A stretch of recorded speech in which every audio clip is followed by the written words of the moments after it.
Welcome.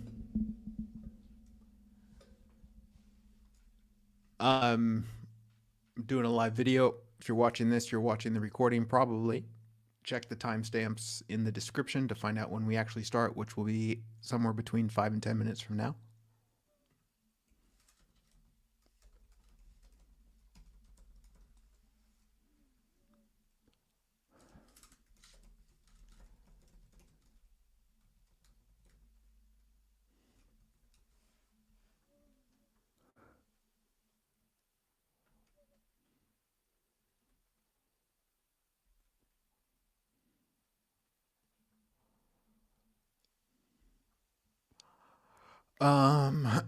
Yeah.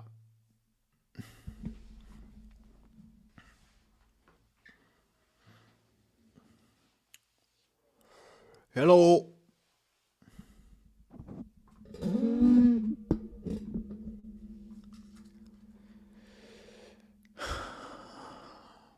Welcome.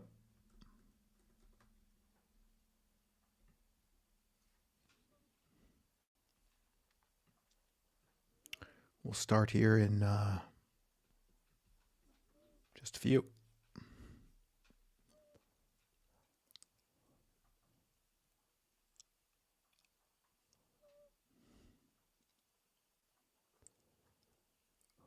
Welcome, Ferry. Welcome, Angela.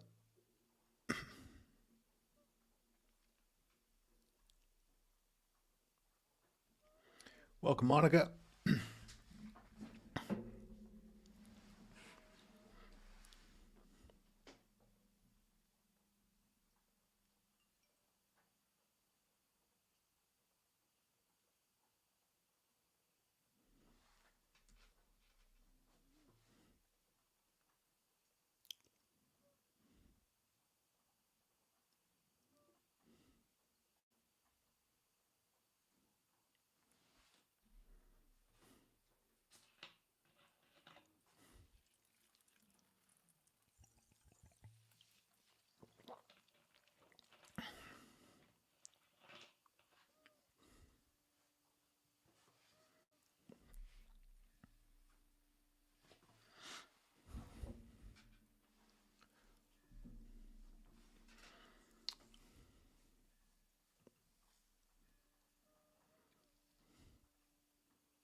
Welcome, Ainsley.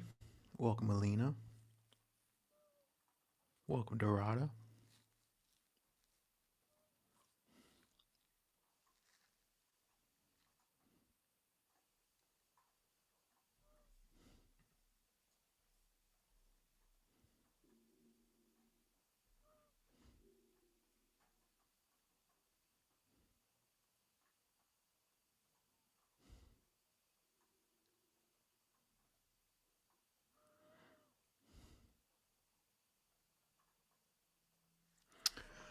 Um, hmm.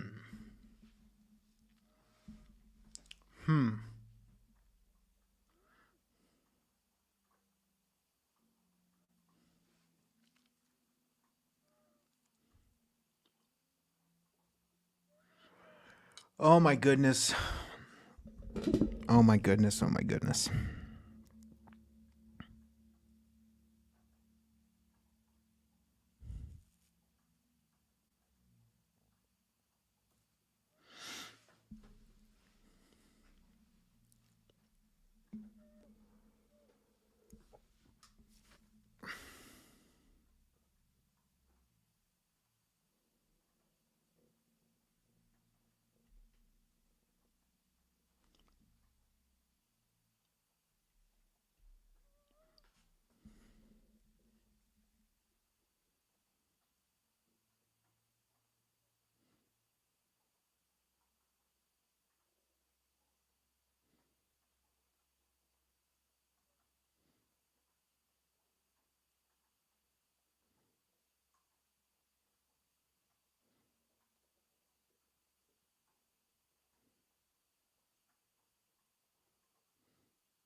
Hmm.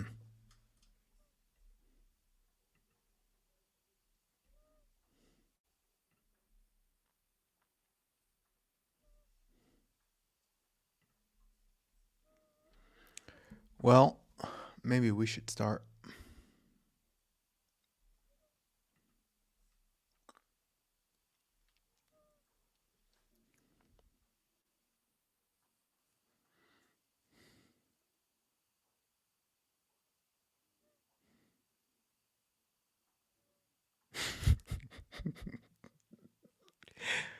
Oh my gosh. You know, I was just getting everything set up, preparing to do this live video. And then I got a text message which completely captured my attention. And it came with a 20-minute long voice message from someone I deeply care about. And I really want to listen to that voice message.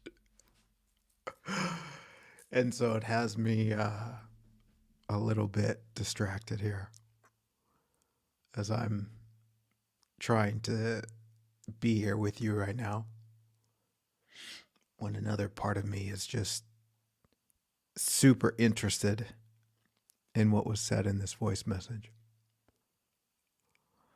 Oh my gosh. And then after I'm done with this live video, I go straight into another meeting, which would further delay my ability to listen to that voice message. But anyway, let's just do this live video and be here with you. So, welcome.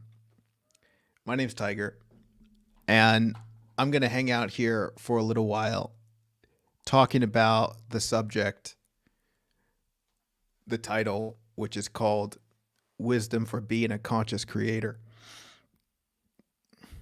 So, welcome to this space, and I'm really gonna try and focus and be here with you and share some insights into this topic. So, welcome to everyone from around the world. And part of me feels like I just won't be able to do this. So, I'm just going to take a breather for a second and enjoy some stillness. That's what I need to do.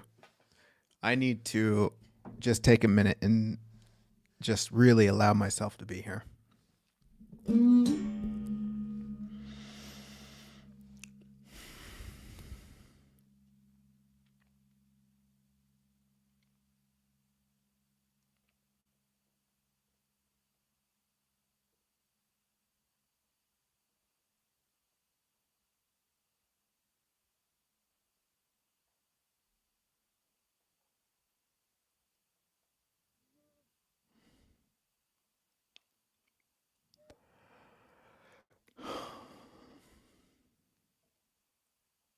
It's so interesting how that happens because I was so clear about getting on this video and sharing some things, and now it has all just like faded away.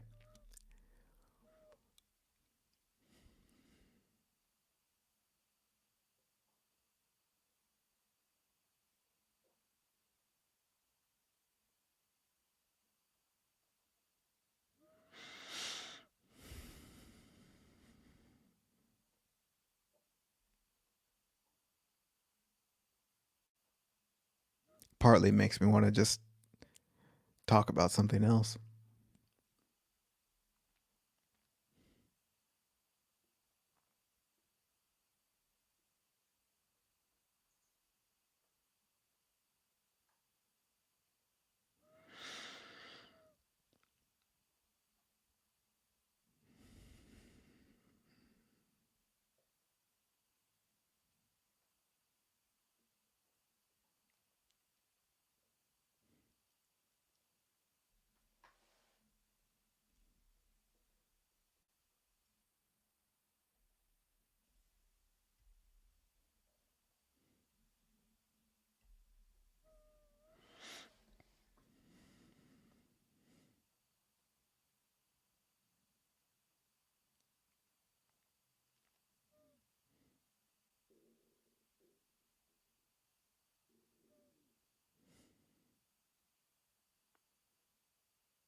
Okay, my friends, wisdom for being a conscious creator. Let's go. If we're going to dive into this, let's just allow ourselves to take our time. No rush and no hurry. And discover a space within ourselves that can be present, where we can just breathe and and allow ourselves to see things in maybe a more conscious and focused way. To address wisdom on being a conscious creator, let's first look at the word conscious and bring just a touch of clarity that will help us unravel the overarching theme of this exploration. And of course, I'm just using words to help illustrate what it is I'm ultimately trying to point to. So, in the word conscious, or to be conscious, I think in a very practical and down to earth way, we can recognize that to be conscious is to see things more clearly as they really are,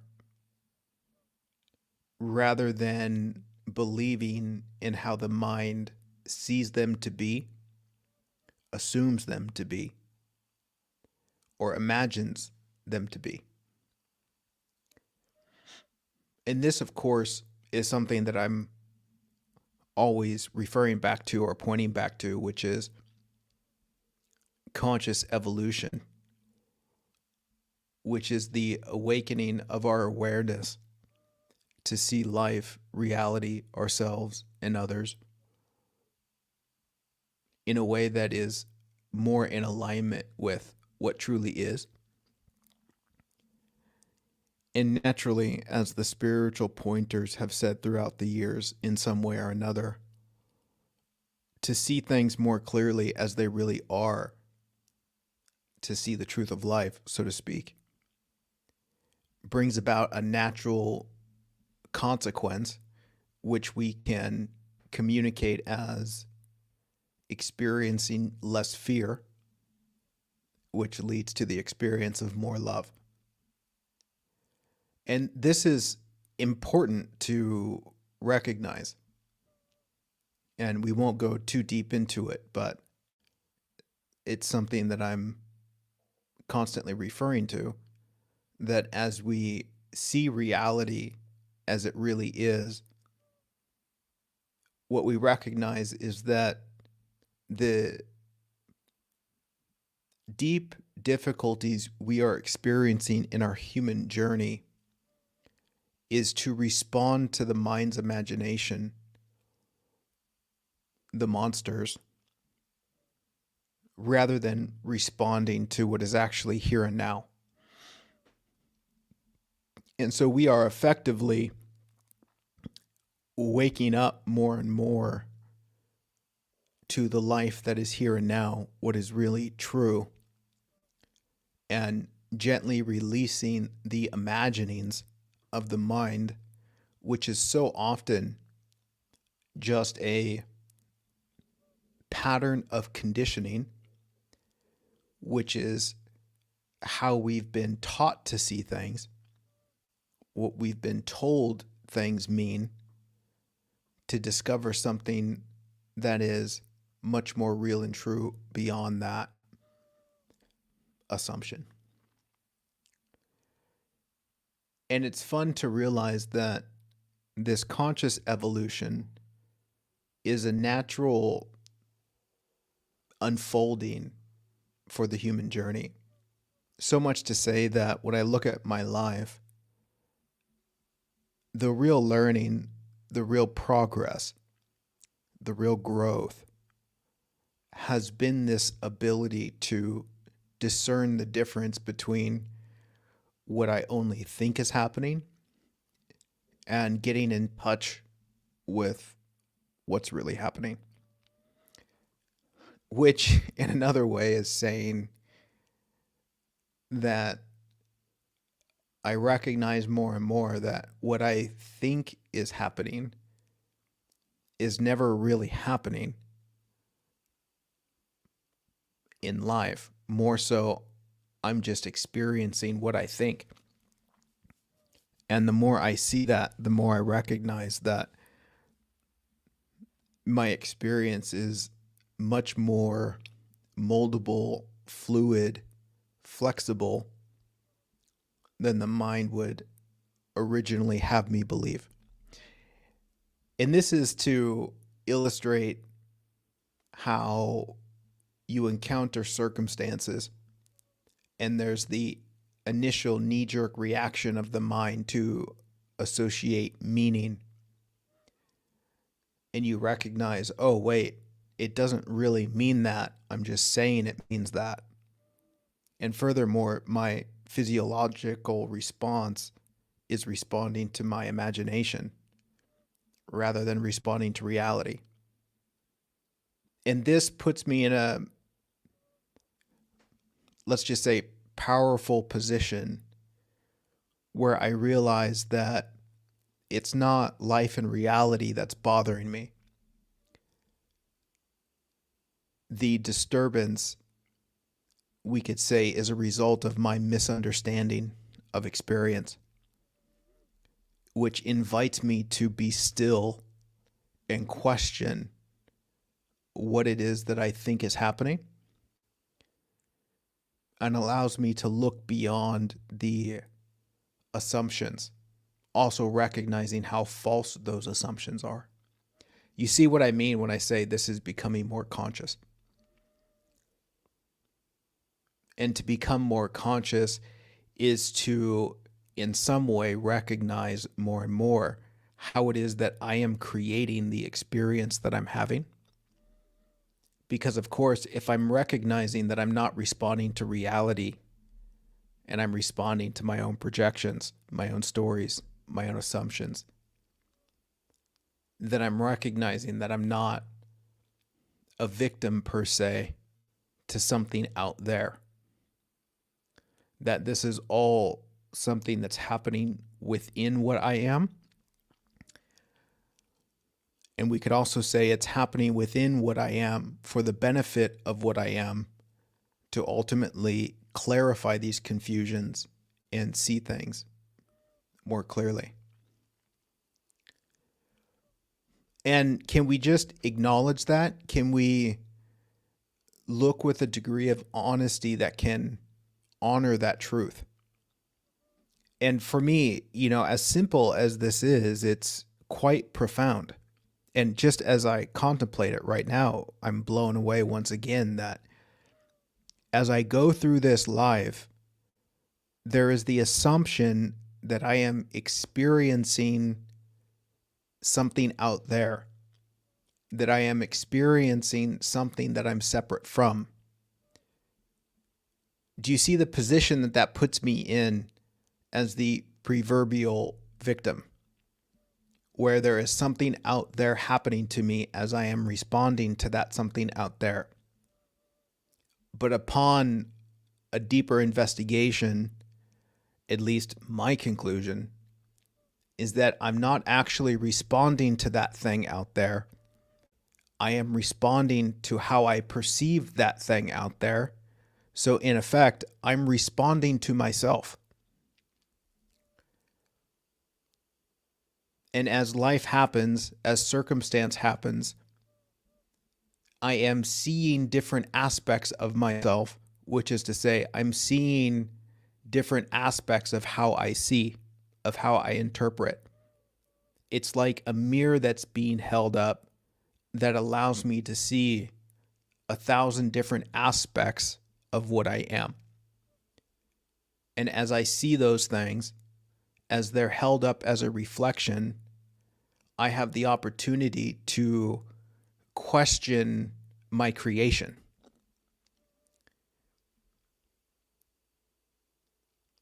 this is so powerful. And also, what I love is that it just demands a stillness, it demands a curiosity rather than the knee-jerk reaction that blames the outside. And it's interesting, this title, Wisdom of Being a Conscious Creator, we can, of course, look at that in the aspect of one who creates a business,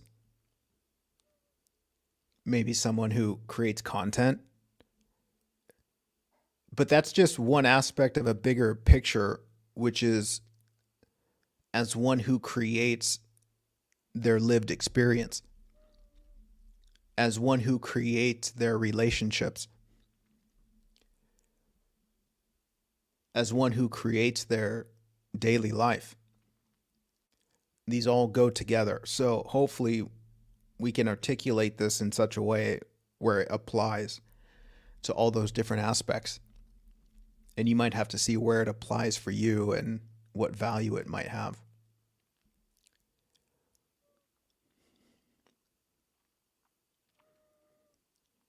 So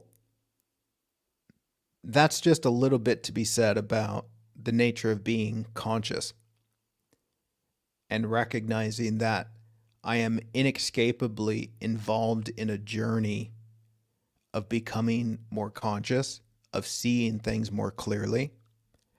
And the more I recognize that, the more I see that that's the fundamental opportunity,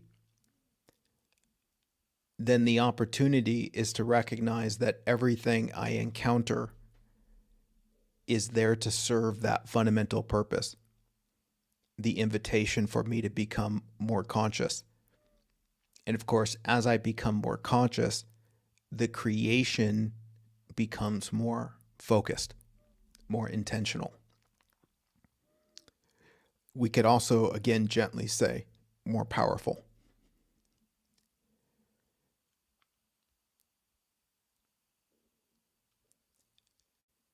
So in tying this in with the conscious creator, we can see what it is to be conscious, which points us to the discovery of our, let's say, creatorship. Isn't this profound? Isn't it profound to see that we are creating in every moment? If you recognize that what you experience is to experience how you perceive, what you turn things into, how you interpret, you can see that you're constantly creating an experience.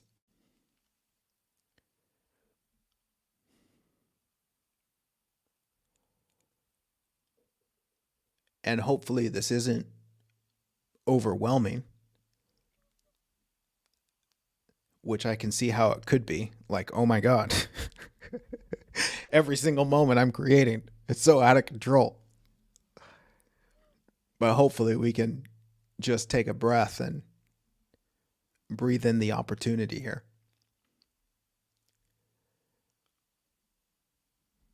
Because also underneath that creatorship, that ever-present moment creation, I think we are also held in a container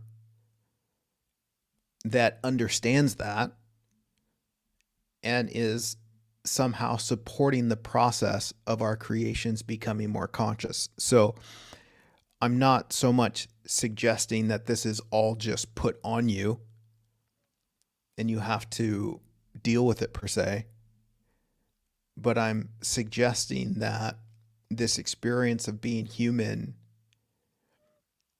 is intimately intertwined with a more vast, cosmic, universal unfolding that you're intimately tied into. Like, in some way, it's just happening. And even the evolution of consciousness is just happening as well. And so the invitation is not to somehow gain control over this. More so, it's to relax into it. Like, oh, this is just happening.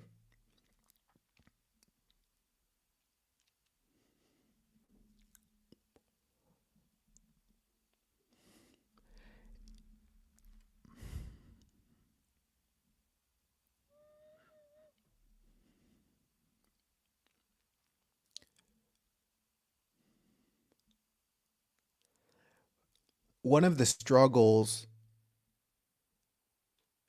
in the human journey that I recognize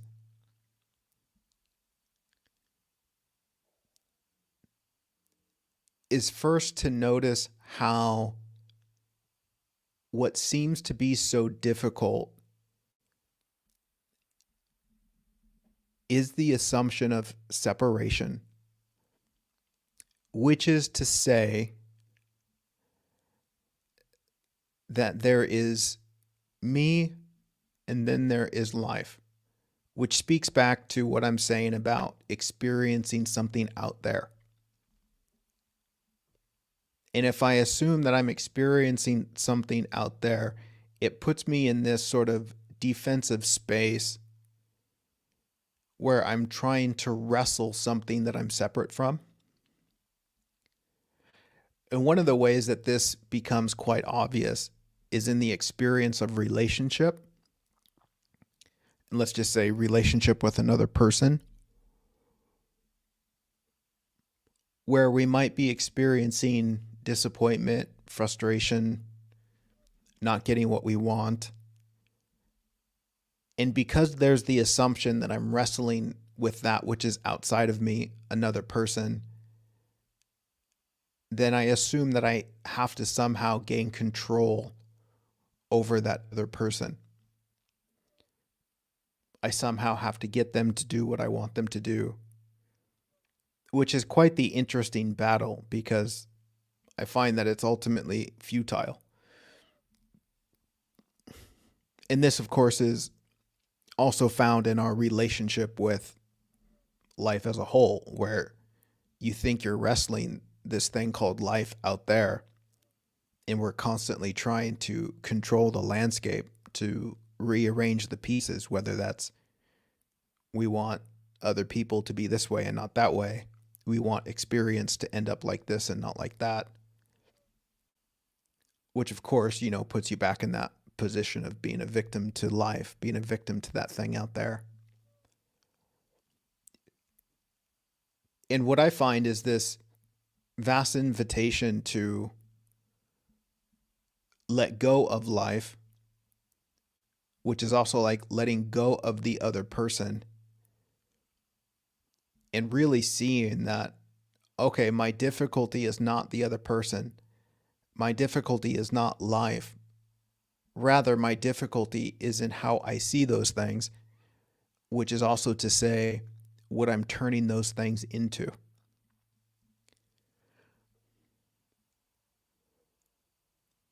And again, this is such a beautiful surrender of life, of other people, letting go. And coming back to what it is that I actually have control over. And I hesitate using that word control, but it kind of works. It's also like asking, okay, what's the real issue here? Right? On the surface, my unconscious assumption is that the issue is the other person. The issue is life. Which is to blame. And in that blame, of course, the solution is to change life, to change the other person. But in our experiment, we realize such efforts don't go so well.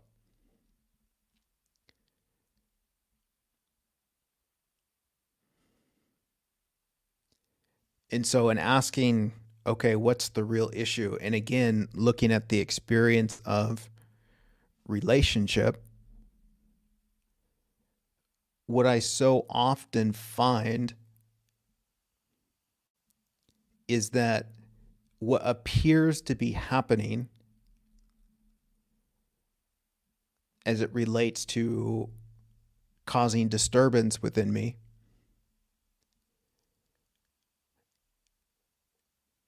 what appears to be happening is that this other person or life is doing something that I don't want it to do. But really what's happening is that what this person is doing or what life is doing is exposing a fear that lives inside of what I am. Do you see this? Like, again, I'm not responding to what's happening. I'm responding to the fear. And furthermore, the fear that I'm responding to isn't a fear that's out there. It's a fear that I'm seeing, which is to say, a fear that I'm creating. Now, again, it's easy to blame that fear on something or someone else.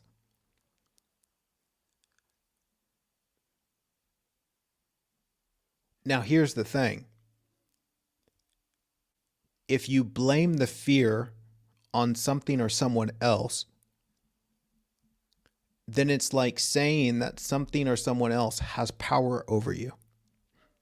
Right? You're saying that something out there is making me afraid. Now, again, understandably, it can look that way, and that's fine. But there is the deeper question of, is that really true? Like, is it true that someone else is making me insecure? Is it true that someone else is making me feel rejected? Is it true that someone else is making me feel disappointed? And one way to illustrate this, like, for example, it's raining outside. Now imagine that I had plans today to go on a great hike that I was super excited to go on, and it's raining outside, and I feel disappointment. Do you see how in some way it can be a natural assumption that life is making me feel disappointed? The rain is making me feel disappointed. It's the rain's fault. And this is a super simple example just to illustrate a point. You can assume that. And so I can look at my emotional disturbance, my inner environment, and I can say it's because of something out there.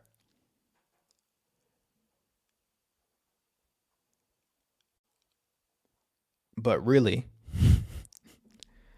to ask what's really happening,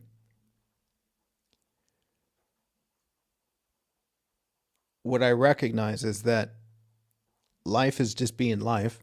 Clearly it needs to rain because it's raining. And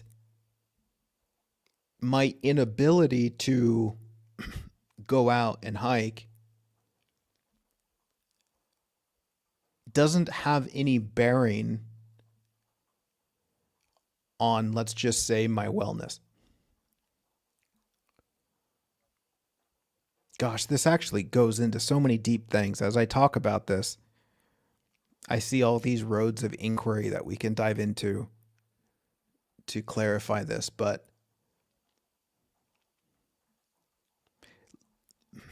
let me say this.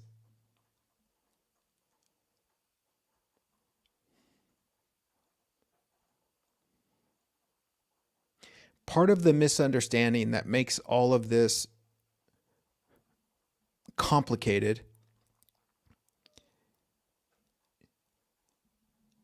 is that there's this fundamental search in the human being that's trying to find its worth and value in the world. And in this example of rain and hiking and my plans, my essential disturbance is looking at what's happening and then assuming that because of what's happening, it means I'm less than. It means I'm not enough. It means I'm missing something. Do you see the interpretation here? Like, because I can't have what I want, because it's not going the way that I want it to go, it means I'm less than. That's the creation. Which is also to say that's the misunderstanding. That's the confusion. That's the unconscious interpretation that upon a deeper investigation, you will find that it doesn't mean that at all. But you can see how I'm trying to find my worth and value in the world.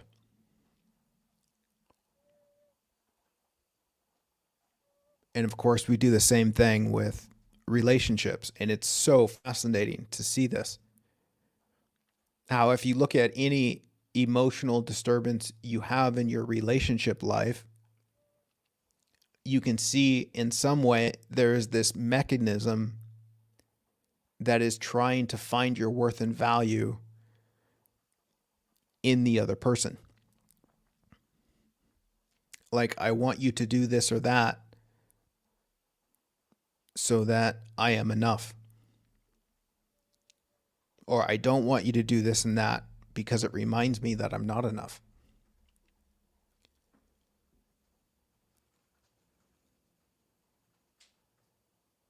And as I mentioned, with this path of conscious evolution, or to see things more consciously,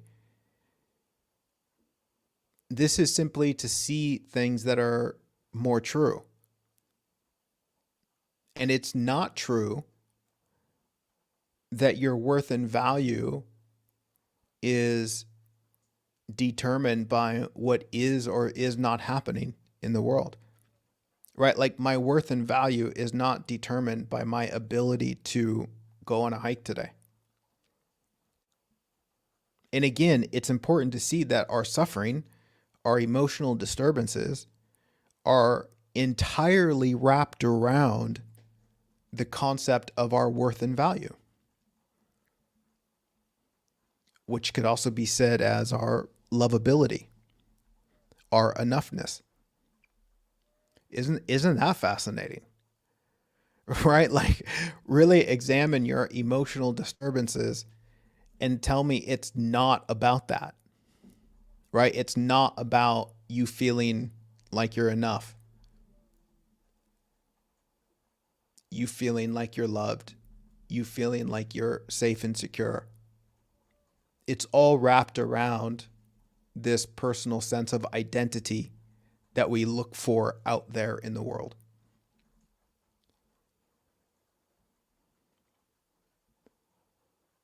And of course, to see things as they really are, which is to see you as you really are, which is to recognize that your worth and value isn't tied up out there. You begin to realize that there's no need for disturbance, which is also to say that because I can't hike right now, there's no reason to be emotionally disturbed by that. And same in relationships, like whether somebody is, doing what I want them to do or not, it's like, it doesn't require emotional disturbance. And again, compassionately, human beings being human beings, it's understandable why we would be disturbed. But again, more deeply, the disturbance isn't responding to what's real. And this is the beauty of being disturbed emotionally. Because the disturbance is that mirror that's exposing the unconscious parts of ourselves that are, let's say, creating things that are not in alignment with what's true. And so I'm not suggesting that one shouldn't be disturbed. What I'm suggesting more accurately is to be open to being disturbed. Like to fully be open to it, recognizing that it's trying to show you something, it's trying to teach you something. And of course, if we assume we shouldn't be disturbed, then we don't look at it. We just try to avoid it, which is to avoid the lesson.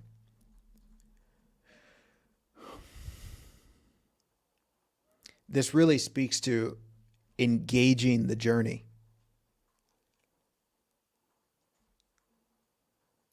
At least from my perspective, it points to the reality that there's nothing happening in my experience that doesn't serve the evolution of consciousness, that doesn't serve as an opportunity for me to see things more clearly.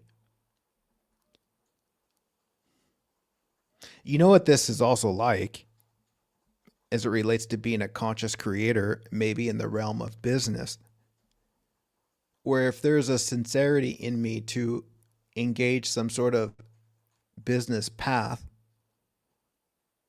that is simply a road traveled that facilitates the evolution of my consciousness. Meaning that that path that resonates within me to explore that is actually taking me down a path that has a primary purpose of helping me see things more clearly. Which is another way of saying that it's about the journey and not the destination. Right? It's not so much about where I'm going. It's about who I'm becoming along the way, which is the journey of me evolving consciously, becoming more mature, seeing things more clearly, all that kind of stuff. And so if I engage the journey of conscious creation on a business path, then I'm recognizing that to go on this journey means that I'm going to encounter my self-imposed limitations so that I can grow consciously. This is very different from the assumption that says, I want to go down this path and I don't want it to be difficult. Because if you go down any path that's worthwhile, and again, worthwhile with regards to growing, that I'm going to encounter those self-imposed limitations. This is what I love about our conscious ability to choose the path we go on, right? Like in the play of relationships, to consciously engage a relationship.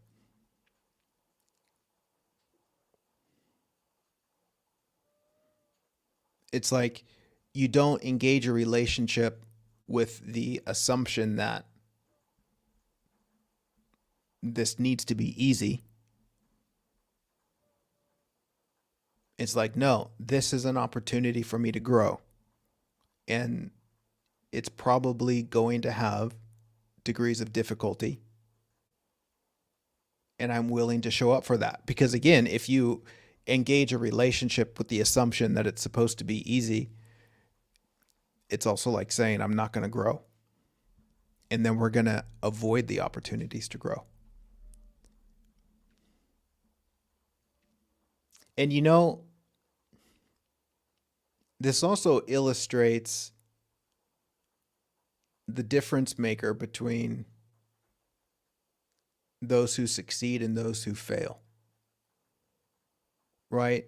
Those who fail look at the difficulty, the disturbances, as evidence of failure. And those who succeed look at those difficulties and disturbances as opportunities to grow, which are also opportunities to learn something. Is this as obvious for you? Right? Like if you have two people who are going down the same path and they could experience the same struggles, the one who is open to experience those struggles, who's willing to experience those struggles, they're the ones who are going to learn from that struggle.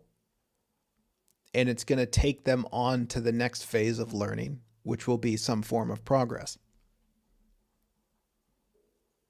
And for those who don't want struggle, who don't want to be disturbed, are the ones who will hide from the struggle and therefore will not learn the lessons needed to go to the next phase of learning. This is what I mean by engaging the path consciously. To show up and to be open.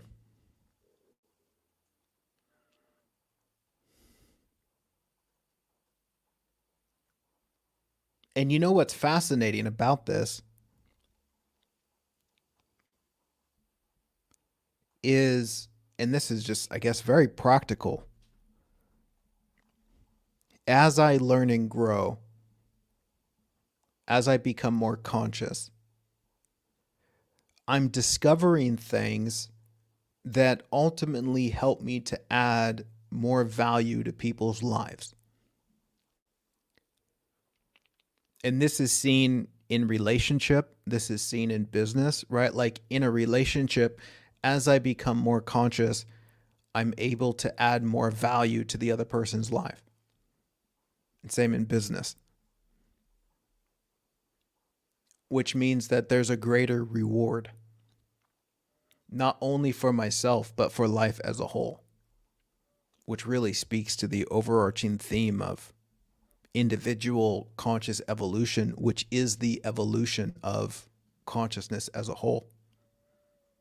Again, not something so much that I'm trying to do. It's just a natural byproduct.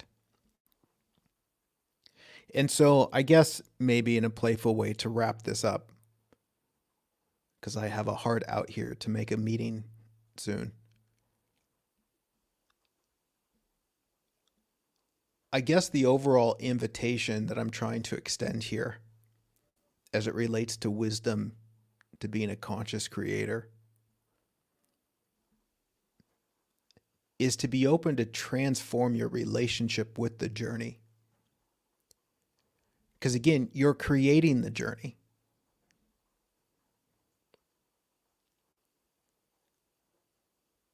And so maybe I'm inviting a creation that's more open to all aspects of the journey, which include being disturbed, encountering difficulty,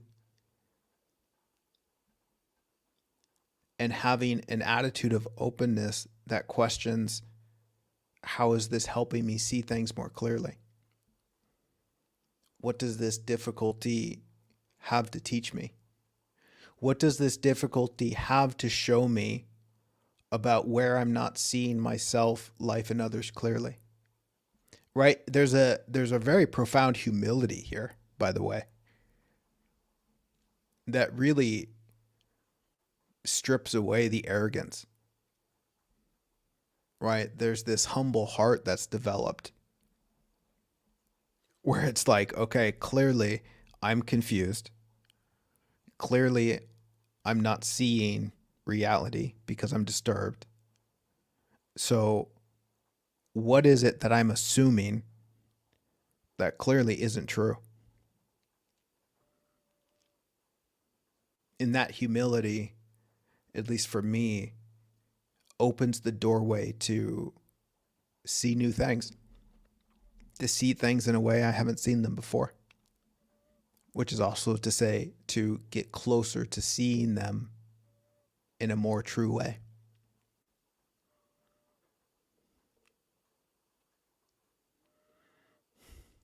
Okay. That's funny.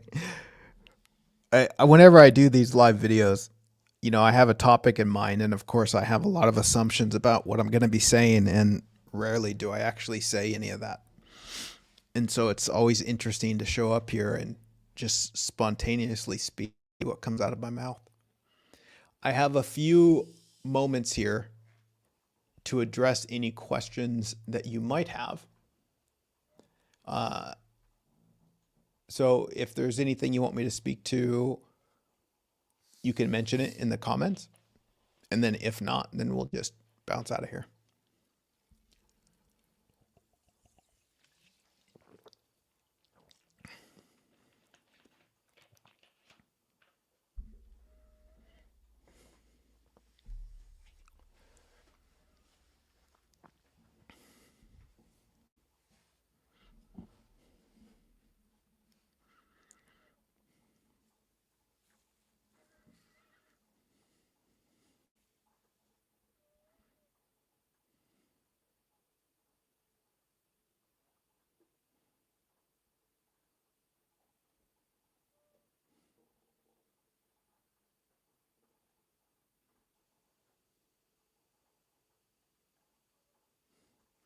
Sil says aggressive relations makes it then difficult to see when to leave.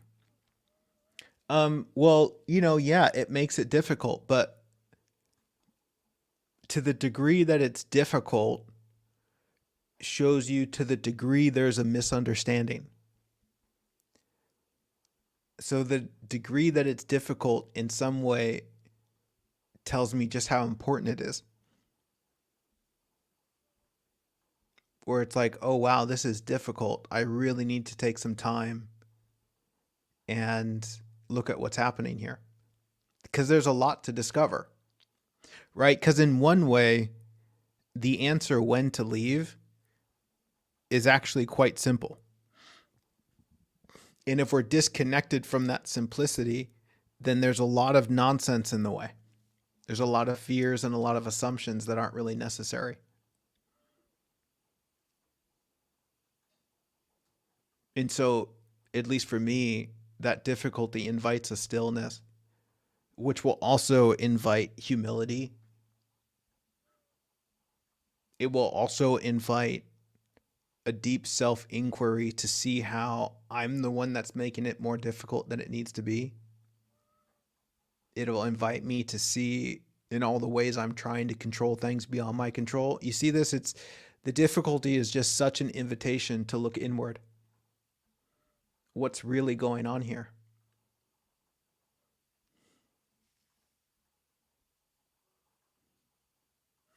Dave says, with everything you just talked about, where's the stillness? Just being in the now moment. Well, that's exactly what I'm talking about. Right? Because the difficulty, the non-openness,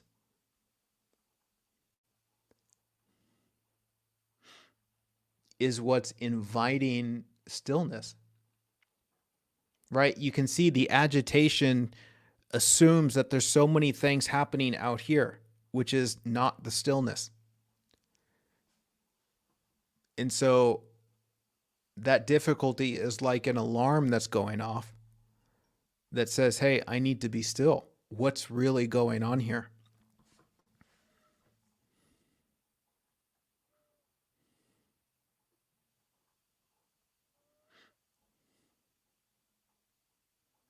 The stillness is to bring a deeper willingness to be conscious.